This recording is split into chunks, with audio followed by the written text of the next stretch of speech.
এই শুভ সন্ধ্যায় আমরা এবিটি এর পেজ নাম্বার 138 এর সলিউশনগুলো আমরা করব, যেখানে খ বিভাগ যেটা হচ্ছে 2 এর দাগে 18টি কোশ্চেন থাকছে VSQ, very short question answer, very short question ব্যাস। আরেকটা গ বিভাগ আর ঘ বিভাগ, এই গ আর ঘ বিভাগ থেকে যে সকল নিউমেরিক্যাল এবং জৈব যৌগ থেকে যে সকল কোশ্চেনগুলো আসছে সেই কোশ্চেনগুলোর অ্যান্সার আমরা কিন্তু এখানটায় করে দেব। তো প্রথমে আমরা খ বিভাগের কোশ্চেনগুলো করব। তো খ বিভাগের যে কোশ্চেনগুলো রয়েছে সেটা হচ্ছে 2 এর 1।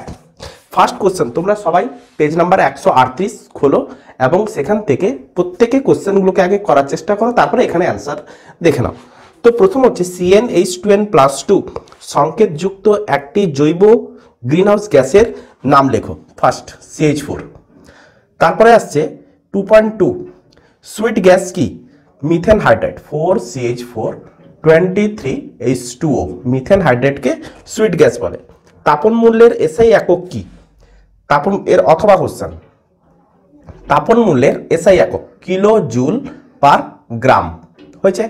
2.3 নেক্সট কোশ্চেন আসছে P1V1 equals to P2V2 equals to P3V3 equals to dash সমীকরণটি কোন সূত্রকে নির্দেশ করে তুমি বলো।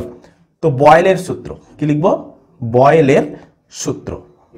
নেক্সট কোশ্চেন 2.4 এসআই পদ্ধতিতে সার্বজনীন গ্যাস ধ্রুবকের মান লেখো। তো 2.4 joule into mole to the power -1 into kelvin to the power -1। Next question 2.5 এ দ্বিধাতব পাতের একটি ব্যবহার লিখো। লিখো 2.5 এ স্বয়ংক্রিয় সুইচ, স্বয়ংক্রিয় সুইচ। ক্লিয়ার?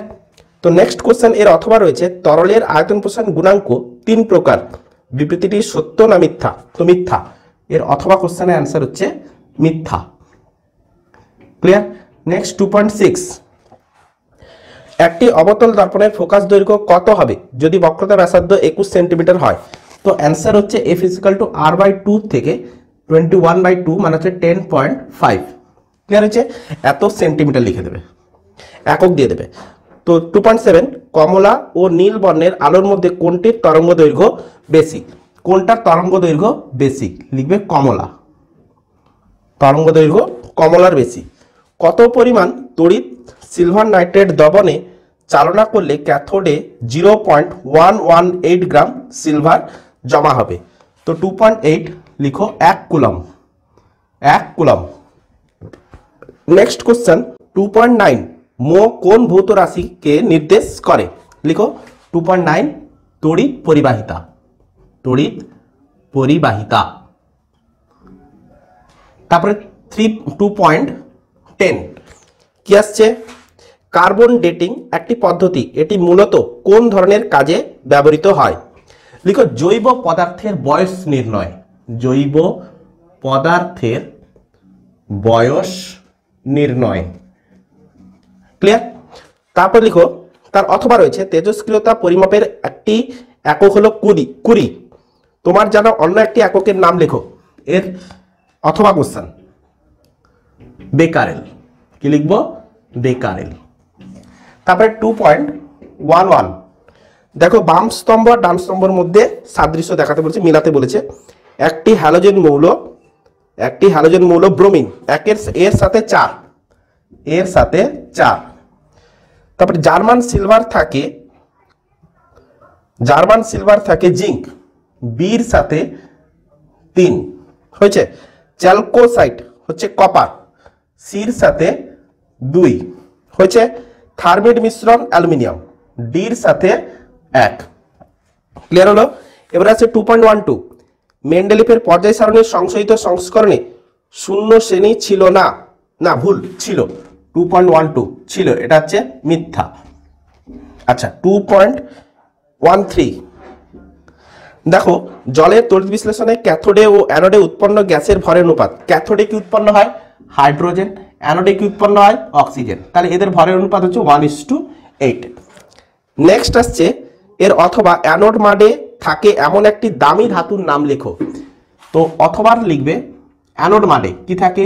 পিটি, AU, যে কোনো একটা লিখবে, AG লিখতে পারো, যেটা খুশি।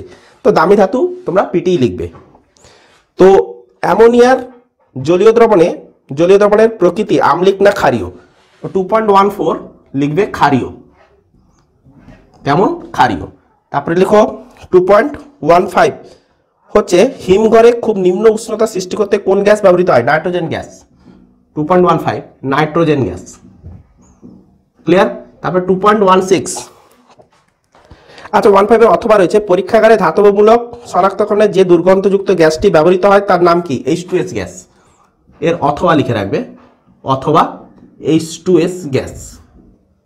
তারপরে 2.16 এ কি আসছে? জার্মান সিলভারের শতকরা হিসাবে কত পরিমাণ সিলভার থাকে? শতকরা হিসাবে 0% হয়েছে। নেক্সট 2.17 আইউপ্যাক নাম লেখো, CH3 CH2 CHO। প্রোপানল 2.17 কি হবে? প্রোপানল হয়েছে। নেক্সট এর অথবা কোশ্চেন মিথেনের সাথে ক্লোরিনের প্রতিস্থাপন বিক্রিয়ায় শুধুমাত্র শর্ত উল্লেখ করো। লিখো সূর্যালোক। অথবা এর অথবা আসছে সূর্যালোক, শুধুমাত্র শর্তটা দিতে বলেছে, সূর্যালোক লিখবে। একটি প্রাকৃতিক জৈব ভঙ্গুর পলিমারের নাম লেখো। 18টা কোশ্চেন কমপ্লিট। 2.18 প্রাকৃতিক হচ্ছে সেলুলোজ। কি লিখবে? সেলুলোজ।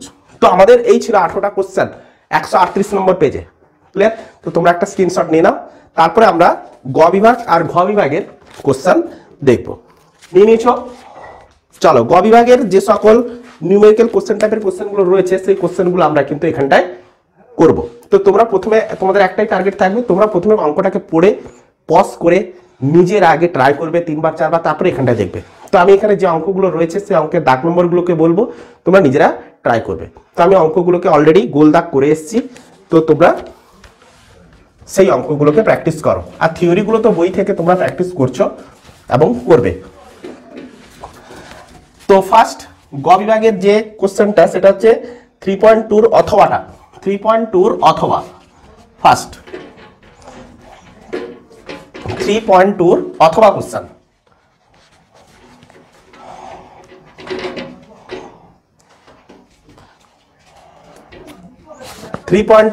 অথবা বলেছে 4 অ্যাটমসফিয়ার চাপে 27 ডিগ্রি সেন্টিগ্রেড উষ্ণতায় 8 গ্রাম হাইড্রোজেন গ্যাসের আয়তন কত হবে? আচ্ছা, তাহলে আমরা কোন সূত্র ইউজ করব? PV = nRT। তাহলে এই ইকুয়েশনে আয়তন বার করতে বলেছে। আচ্ছা, তো আমরা একে একটু বাড়িয়ে নিই। PV = W/m RT। তাহলে V বার করতে বলেছে WRT/PM নরেন্দ্র মোদী। আচ্ছা, তো W বলেছে কি 8 গ্রাম। গৃহীত ভর আমাকে 8 গ্রাম দিচ্ছে। আর কত দিচ্ছে না 0.082 বসাবো। কেন? দেখো প্রেসারটা অ্যাটমসফিয়ারে দিয়েছে আর আয়তনটা আমরা লিটারে বার করে নেব, তাই না? তো লিটার অ্যাটমসফিয়ারে আর এর একক কি হয়ে থাকে? আর এর মান কত হয়ে থাকে? 0.082। আচ্ছা, ইনটু টি হচ্ছে 27 ডিগ্রি সেন্টিগ্রেড। 27 + 273 মানে হচ্ছে 300 কেলভিন। ডিভাইড সব কেলভিনে কনভার্ট করতে হবে উষ্ণতাকে। আচ্ছা, পি হচ্ছে প্রেসার হচ্ছে 4 অ্যাটমসফিয়ার ইনটু আচ্ছা এম হাইড্রোজেনের আণবিক ভর কত হয়ে থাকে? 2। আচ্ছা, 4 দুনে 8, তো এটাকে গুণ করলে কত আসছে? 3 দুনে 6, 8 তিনে 24, দুটো শূন্য, 3 ঘর পরে দশমিক, তাহলে 24.6 এত লিটার। তো 3.2 কমপ্লিট। তো 3.5 অ্যামোনিয়া ও CO2 অণুর লুইস ডট গঠন করো। 3.5 এর অথবা দেখো 3.5 অ্যামোনিয়া। প্রথমে অ্যামোনিয়া লুইস ডট কি হয়ে থাকে? নাইট্রোজেন আর হাইড্রোজেন লুইস ডট। ফাটাফাট করে এঁকে ফেলো, এটা হচ্ছে তার লুইস ডট। কার্বন ডাইঅক্সাইড কি হবে? কার্বন অক্সিজেন, দুটো অক্সিজেন পরমাণু রয়েছে, তো ডাবল বন্ধন দিয়ে দাও, কার্বন ডাইঅক্সাইডের লুইস ডট হয়ে গেছে। তো নেক্সট কোশ্চেন আসছে যে 3.9 এর অথবা। দেখো 3.9 তার অথবা, তো অথবা CH3 CH2OH এর সাথে গাঢ় H2SO4 170 ডিগ্রি দিলে A+B শনাক্ত করতে বলেছে। আচ্ছা, তো লিখে দিচ্ছি CH3 CH2OH এর সাথে আমাকে কি করেছে? গাঢ় H2SO4 দিয়েছে, তার সাথে 170 ডিগ্রি সেন্টিগ্রেড টেম্পারেচার দিয়েছে। কি কি উৎপন্ন হবে আমাকে বার করতে বলেছে। তো একটা হচ্ছে ইথিলিন উৎপন্ন হয়, আর জল উৎপন্ন হয় H2O। ক্লিয়ার? আচ্ছা, নেক্সট কোশ্চেন 4.2 দেখো। দেখো 32.1 গ্রাম অ্যামোনিয়াম ক্লোরাইডে ক্যালসিয়াম হাইড্রোক্সাইড সহযোগে উত্তপ্ত করলে অ্যামোনিয়া, ক্যালসিয়াম ক্লোরাইড ও জল প্রত্যেকের ভরের অনুপাত দিয়ে দিয়েছে, এত পাওয়া গেল। কত গ্রাম ক্যালসিয়াম হাইড্রোক্সাইড বিক্রিয়াতে অংশগ্রহণ করলো? আচ্ছা, তো 4.2 সমীকরণটা কি হয়? NH4Cl plus CaOH whole 2 equals to CaCl2 plus NH3 plus জল। আচ্ছা, একে যদি আমরা ব্যালেন্স করি তাহলে কি আসছে? ব্যালেন্স করলে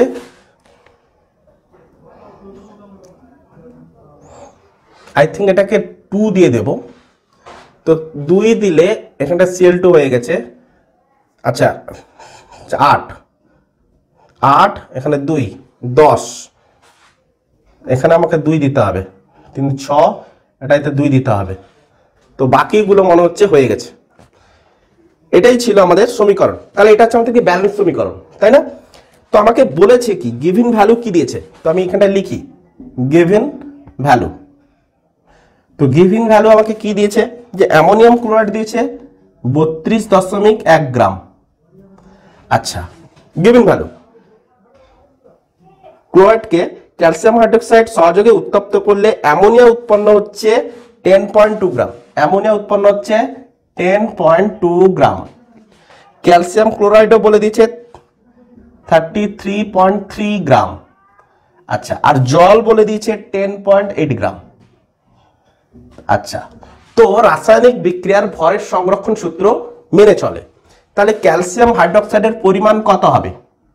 যদি আমরা রাসায়নিক বিক্রিয়ার পরেও আগের মোট ভর আমরা যদি দেখে নিই, ক্যালসিয়াম হাইড্রোক্সাইডের ভর আমরা পেয়ে যাব। আমি ধরলাম যে ক্যালসিয়াম হাইড্রোক্সাইড হচ্ছে x গ্রাম, তাহলে x গ্রাম মানে কত হবে? তাহলে এটাকে যোগ করব, এটা দিয়ে বিয়োগ করে দেবো, দিলে আমরা x পেয়ে যাব। তাহলে x equal to find out করবো। তো আমি একটু ক্যালকুলেটরের হেল্প নিচ্ছি। তো কত আসছে দেখো,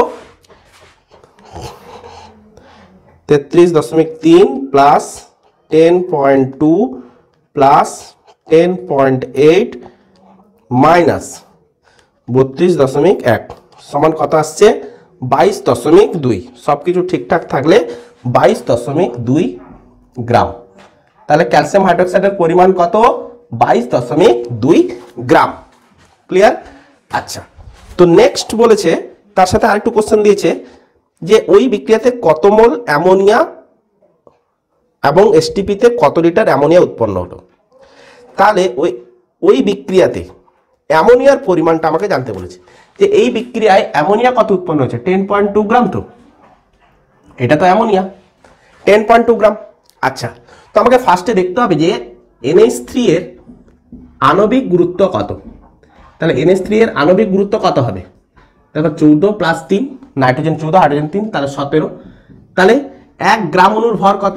1 গ্রাম অণু NH3 এর ভর আমরা কত লিখবো? এর গ্রাম আণবিক ভর হচ্ছে 17 গ্রাম, তাই না? তো 17 গ্রাম। তো আমাকে বার করতে কি বলেছে? কত মোল। তাহলে 17 গ্রাম সমান হচ্ছে 1 মোল। 17 গ্রাম NH3 হলো 1 মোল, তাই না? তাহলে আমাকে বার করতে বলছে 10.2। তাহলে 1 কত? তাহলে 1/17। 10.2 গ্রাম NH3 সমান কত মোল? মানে 10.2/17 এত মোল। তাহলে কত আসবে? 0.6 মোল। 17 6 102 হয়ে থাকে, তো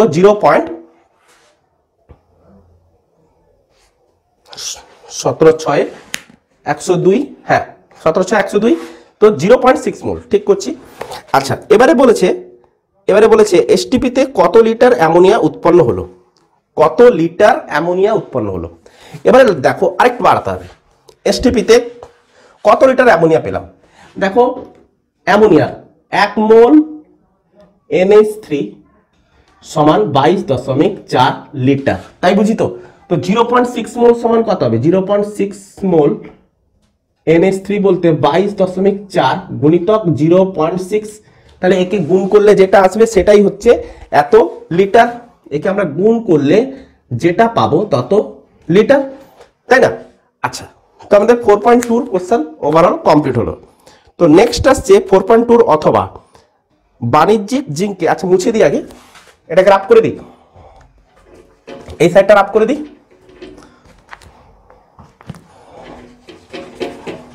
তোলা হয়েছে তো, স্ক্রিনশট মেরে দেবে তো, আর কিছুই তো না।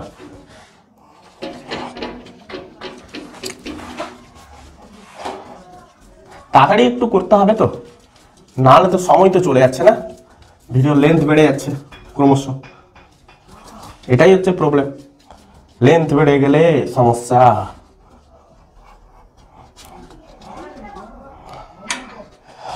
সবাই বুঝে, লেন্থ বেশি বেড়ে গেলে সমস্যা।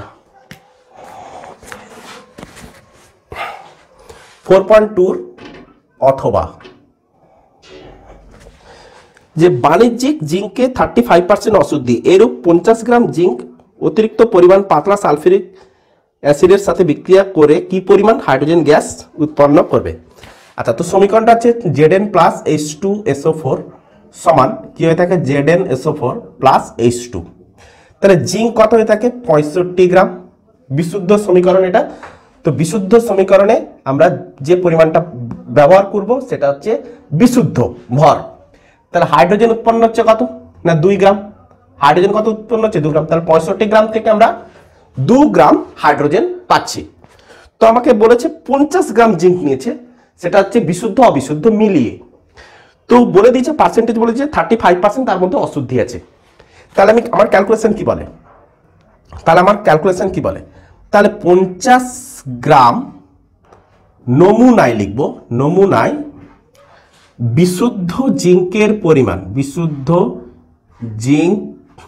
জিঙ্কের পরিমাণ কি লিখবো, পরিমাণ সমান 35% অশুদ্ধি, মানে শুদ্ধিটা কত, শুদ্ধতার পরিমাণ 65%, তাহলে 65/100 ইন্টু 50 গ্রাম, তো 50 গ্রাম, তো 50-এ আমি কাটলাম, তার মানে 32.5 গ্রাম। তাহলে বিশুদ্ধ, তাহলে 50 গ্রামে বিশুদ্ধ জিঙ্ক আসছে কত, 32.5 গ্রাম। আচ্ছা, তো আমাকে বলেছে কি, তো আমাকে বলেছে যে 50 গ্রাম বিশুদ্ধ এরকম নমুনা থেকে কত গ্রাম আমি হাইড্রোজেন পাবো। তাহলে 50 গ্রাম নমুনা থেকে আমি যদি বিশুদ্ধ জিঙ্ক এই পরিমাণ পাই, তাহলে 65 গ্রাম জিঙ্ক সৃষ্টি করতে পারে 2 গ্রাম, তাহলে এত গ্রাম কি পরিমাণ হাইড্রোজেন সৃষ্টি করবে। তাহলে লিখবো 65 গ্রাম বিশুদ্ধ জিঙ্ক 2 গ্রাম হাইড্রোজেন উৎপন্ন করে, সিম্পল জিনিস। তো একে কত করবে না 2/65, 32.5 গ্রাম বিশুদ্ধ জিঙ্ক কত করবে না 2 × 32.5 ডিভাইডেড বাই 65, তার মানে 1 গ্রাম হাইড্রোজেন উৎপন্ন করবে। হয়েছে? তো নেক্সট কোশ্চেনের দাগ দেওয়া আছে 4.3। তো 4.3 দেখো, একটি আয়তাকার ধাতব ফলকের বেধ হচ্ছে x, প্রস্থচ্ছেদের ক্ষেত্রফল হচ্ছে y, ফলকটির দুই প্রান্তের উষ্ণতার পার্থক্য হচ্ছে z, ফলকটির a প্রান্ত b প্রান্তে t একক সময়ে h পরিমাণ h একক তাপ পরিবাহিত হলে, তাহলে h/t এর মান x y z এর সাথে কিভাবে পরিবর্তিত হবে তা উল্লেখ করতে বলেছে। তাহলে 4.3 দেখো, 4.3 দেখো, এই হচ্ছে আমাদের একটা ধাতব ফলক, এই হচ্ছে আমাদের একটা ধাতব ফলক।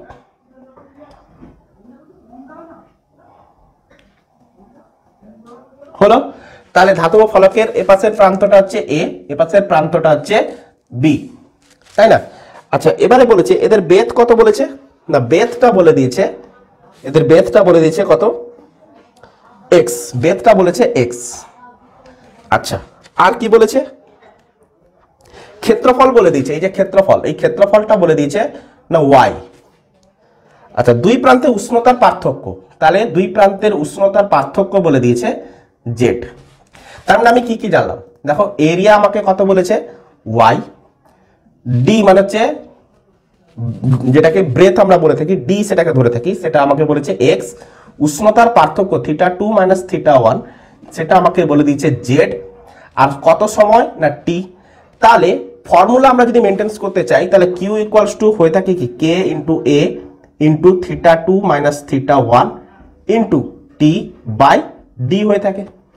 আচ্ছা, তাহলে এখানে আমাকে কিউটা কত, না কিউটা আমাকে বলেছে এইচ, কে ইন্টু এটা কত বলেছে Y, theta two minus theta one হচ্ছে জেড, টিটা তো আমাকে টি দিয়েছে, আর ডিটা কত বলেছে এক্স। তাহলে h by t equals to আমি কত লিখতে পারি k into y into z by x. তাহলে এইচ বাই টির সাথে সম্পর্ক বার করতে বলেছে, h by t proportional to y, h by t proportional to z, h by t proportional to one by x.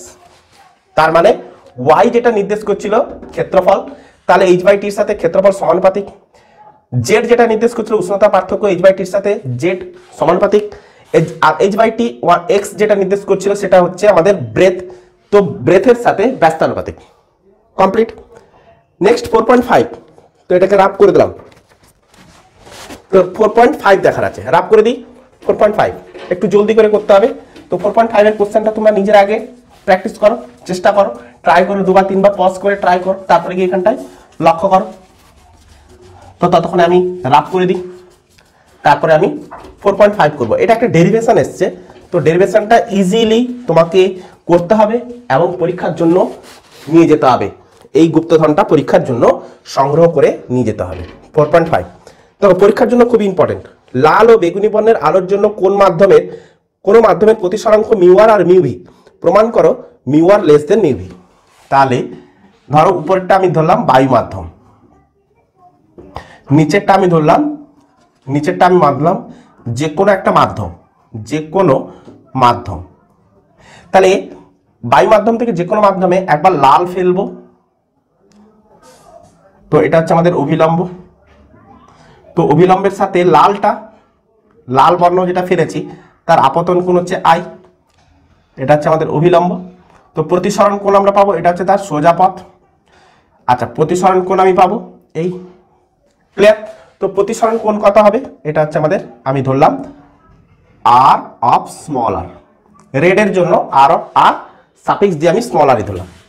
এবার আমি কি ধরবো না বেগুনি ফেলবো, তো অভিলম্বের সাথে একই কোণে আমি বেগুনিও একটা ফেলবো, তাহলে আপতন কোণ এর ক্ষেত্রেও আই। আচ্ছা, তো এটা হচ্ছে আমাদের সোজা পথ, আর এটা হচ্ছে অভিলম্ব। বেগুনি বর্ণের ক্ষেত্রে কি হবে, বিচ্যুতি বেশি হবে, এটা হচ্ছে কি প্রতিসরণ কোণ আর ভি, সাফিক্স দিয়ে ভি লিখলাম, ক্লিয়ার হয়েছে। তো সিনেলের সূত্র অনুসারে এটা হচ্ছে আমাদের এয়ার মিডিয়াম, এটা হচ্ছে এমি মিডিয়াম, এম লিখলাম। তো রশ্মি কোন পথ থেকে কোন পথে যাচ্ছে, এটা হচ্ছে আমাদের বেগুনি। তো দুটো সমীকরণ, দুটোর জন্য আমি সিনেলের সূত্র ইউজ করব। তাহলে এ থেকে এনি মিডিয়ামে যাচ্ছে। আচ্ছা, এনি মিডিয়ামে প্রথমে কার ক্ষেত্রে ধরছি, লালের ক্ষেত্রে, তো লালের নিচে করছি, তো সিনেলের সূত্র অনুযায়ী sine i by sine R suffix small r লিখতে পারি। তাহলে mu m divided by mu a equals to কি লিখতে পারি, sine i divided by sine R suffix small r. আচ্ছা, তো mu a into sine i equals to mu এমটা হচ্ছে কার ক্ষেত্রে, না মিউ এম ইন্টু সাইন আর সাফিক্স স্মল আর। মিউ এমটা আমি কার ক্ষেত্রে ধরেছে বলে দিয়েছে, লালের জন্য প্রতিসরাঙ্ক মিউ আর এই মাধ্যমটার ক্ষেত্রে, তাহলে mu m equal to mu r লিখলাম সাইন আর সাফিক্স স্মল আর, ক্লিয়ার। এতটুকু থাক। বেগুনির ক্ষেত্রে লক্ষ্য কর, তাহলে মিউ এ টু এম, এর থেকে এনি মিডিয়ামে যাচ্ছে, তো কি লিখবো sine i divide by sine R suffix V. আচ্ছা, mu m by mu a equals to sine i by sine R suffix v লিখতে পারি। তো কোনাকুনি গুণ করলাম, তো mu a into sine i equals to mu m into sine R suffix small v. তাহলে mu m, তাহলে বেগুনি বর্ণের ক্ষেত্রে প্রতিসরাঙ্ক কত বলছে, না মিউ ভি ইন্টু সাইন আর সাফিক্স স্মল ভি। আচ্ছা, এবারে দেখো লাল বর্ণের প্রতিসরণ কোণ আর বেগুনি বর্ণের প্রতিসরণ কোণ। তো লাল বর্ণের প্রতিসরণ কোণ হচ্ছে আর সাফিক্স স্মল আর, বেগুনি বর্ণের প্রতিসরণ কোণ হচ্ছে আর সাফিক্স ভি। তাহলে কে বড়, যেহেতু বিচ্যুতি বেগুনির ক্ষেত্রে বড়, তাহলে এর ক্ষেত্রে আর সাফিক্স ভিটা হচ্ছে ছোট, আর এর ক্ষেত্রে কত হচ্ছে বড়। ক্লিয়ার হয়েছে, বলতে পেরেছি। আচ্ছা, তো এবারে এর বোথ সাইডে তুমি কি করো, সাইন দ্বারা গুণ করে দাও। সাইন কেন বড় হয়, কেন বড় হয়? যেহেতু বেগুনি বর্ণের বেগটা কি হয়, কম হয়, সেহেতু বিচ্যুতি কি হয়, বেশি হয়। লালের ক্ষেত্রে বেগ বেশি হয়, সেই জন্য বিচ্যুতি কম হয়। তাহলে কম পরিমাণে বিচ্যুতি হয়েছে, ডিসপ্লেসমেন্টটা কম হয়েছে, সেই জন্য এখানে প্রতিসরণ কোণটা বড় হয়ে গেছে। তাহলে সাইন আর suffix small R greater than sine আর সাফিক্স ভি। আচ্ছা, তো sine R suffix small R by sine R suffix V greater than of 1। আচ্ছা, এবারে একটা করো, দেখো এর বোথ সাইডে বাম পক্ষ সমান, তো ডান পক্ষ ডেফিনেটলি সমান হয়ে যাবে। তার মানে আমি কি লিখতে পারি, দেখো mu r into sine R suffix small r is equal to mu v into sine R suffix small v লিখতেই পারি। আচ্ছা, তো mu r by mu v equals to sine r v by sine R suffix small r. আমি উল্টে দিলাম, তাহলে mu v by mu r equals to sine R suffix small R by r suffix small V.